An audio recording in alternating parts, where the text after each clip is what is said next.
네, 안녕하세요. 오늘은 예술의 한 형식인 사진과 영화에 대해서 살펴보도록 하겠습니다.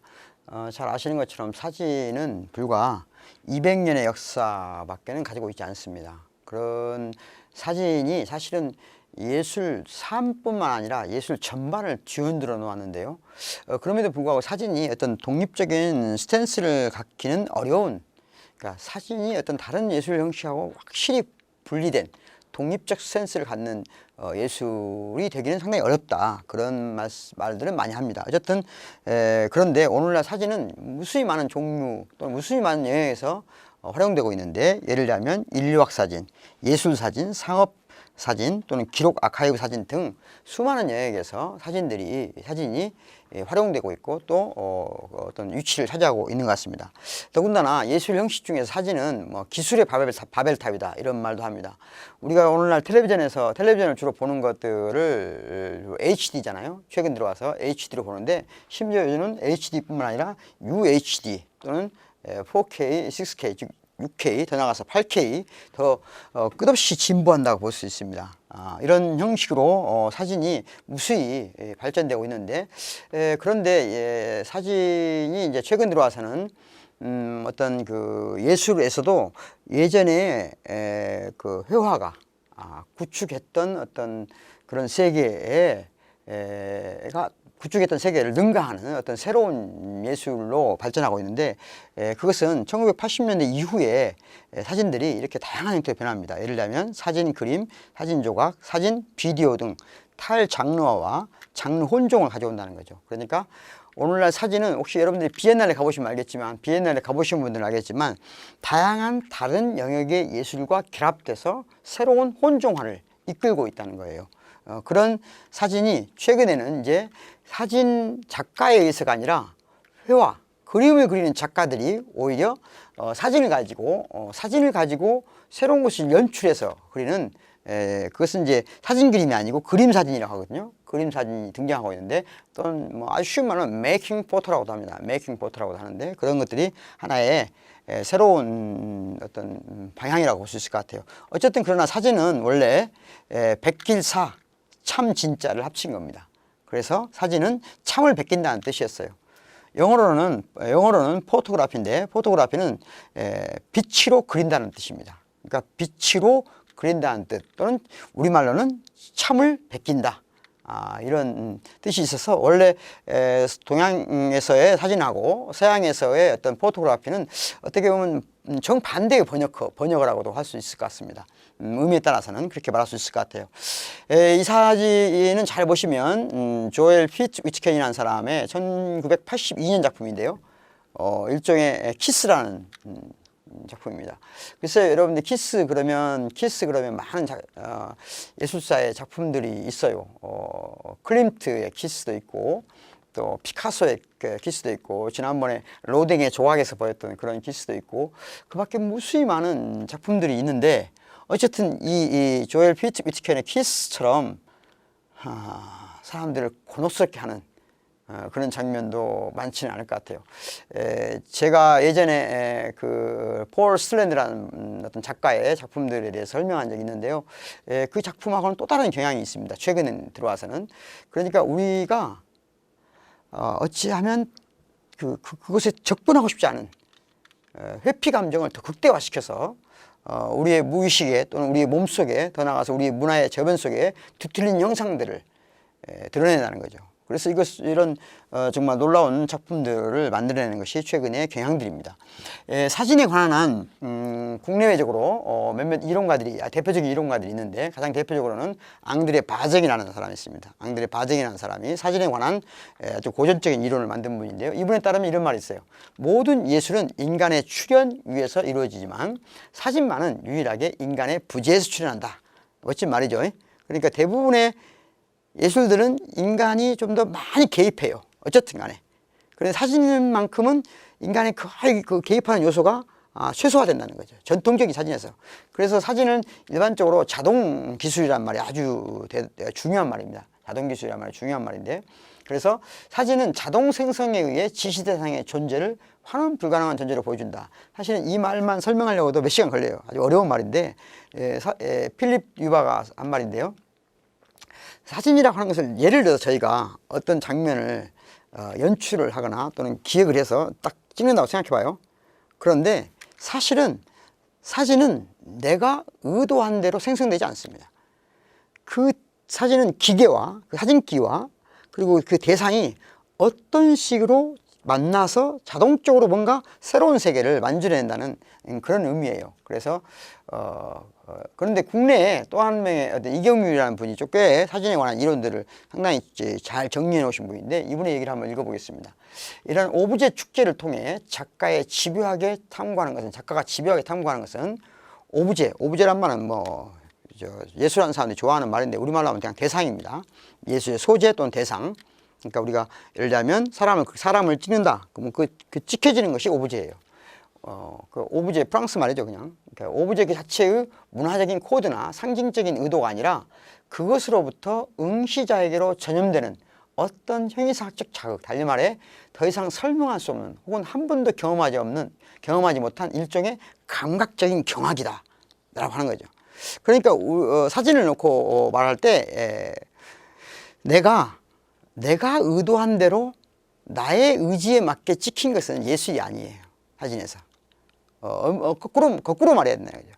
어떤 그 오브제가 우리가 찍은 어떤 대상이 우리에게 오히려 우리를 자극하는 어떤 경악해 하는 어떤 것들을 제공하게 되는 것이고, 바로 그것이 자동 생성되는 것이 사진이다. 이렇게 말할 수 있을 것 같습니다.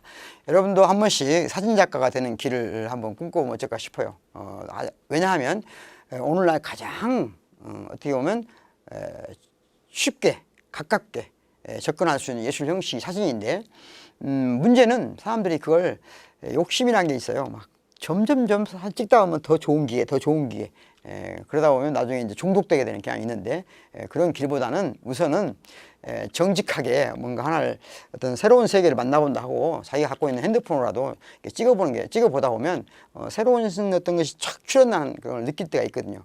그런데 마치 자기 자기의 어떤 자기 얼굴 이렇게 45도 각도로 해서 셀카만 찍고 이러다 보면 그것은 제가 보기에는 예술하고는 아무 관계없고, 얘기를 해야 되는데 문학에 대해서 너무나 많은 이야기들이 있기 때문에 예술과 미학의 어떤 지평 내에서 문학을 말하기는 굉장히 어렵습니다. 그래서 제가 좋아하는 시 두 편을 여러분에게 소개시켜 드리려고 그래요. 이 시 두 편을 소개하고 그 시 두 편을 보면서 제가 어떻게 해석했는가를 한번 여러분하고 공유해 볼까 합니다. 제가 우선 좋아하는 시인 김소월 들어보셨습니까? 1902년에 34년 아주 짧은 시절을 산 대한민국 역사의 비리빛날 시인입니다. 그분이 여러분들이 가장 많이 아는 시는 진달래 꽃이죠. 진달래란 사뿐히 지뢰받고 하시옵소서 이런 거 있잖아요. 어쨌든 그런 시도 있는데, 이보다 제가 좀 의미 있게 생각하는 시는 옷과 밥과 자유라는 시입니다. 한번 읽어보겠습니다. 공중에 떠다니는 저기 저새여, 내 몸에는 털 있고 깃이 있지. 밭에는 밭곡식, 논에는 물벼, 누락에 익어서 수그러졌네. 초산 지나 저규령 넘어선다. 짐 실은 저 나귀는 너 왜 덮니? 어두운 시절에 우리 이 땅에 헐벗고 굶주리고 그러나 자유조차 빼앗긴 사람들의 어떤 그 멸망, 그 의지, 이런 것들을 뜻을 시적으로 표현한 작품입니다. 이런 작품을 보고 저는 그렇게 생각해요. 여러분들 이제 학교에서 배울 때는 이게 무슨 유에 속하니, 이것이 뭔 뜻이니, 이것은 어떤 표현법이니, 이런 얘기들을 많이 연구하는데 그건 중요하지 않다고 생각해요. 자기 방식대로 이해하고 해석하고 그걸 통해서 다른 사람과 소통할 수 있는 게 중요한 것이죠. 어쨌든 제 방식대로 읽은 것을 한번 제 방식대로 해석한 것을 여러분과 함께 읽어보겠습니다. 그 전에 이 그림은 한번 비슷한 그림을 보여준 적이 있는데요. 광주의 작가죠. 윤남이라는 어떤 작가의 그림입니다. 내장국밥 메뉴, 바람 놀다, 나무. 한번 읽어보겠습니다. 떠돌지 않는 사람은 방황하지 않는다. 그러니까 지금 이 부분은 제가 이 시를 읽고 감상한 부분이에요. 떠돌지 않는 사람은 방황하지 않는다. 배부른 사람은 먹을 생각에 빠지지 않는다. 그죠? 옷이 있어야 떠돌고 밥이 있어야 자유의 꿈을 꾸는 것은 아니다. 사람들은 그렇게 생각하거든요. 옷이 있어야 떠돌고 밥이 있어야 자유의 꿈을 꾼다고 생각해요. 그렇지 않다는 거죠. 옷도 밥도 없이 발 묶인 사람이 참 자유를 꿈꾼다. 털과 깃이 있고 밭 곡식과 물벼를 먹을 수 있는 새는 자유를 꿈꾸지 않는다. 떠돌지 않으니 방황도 없다.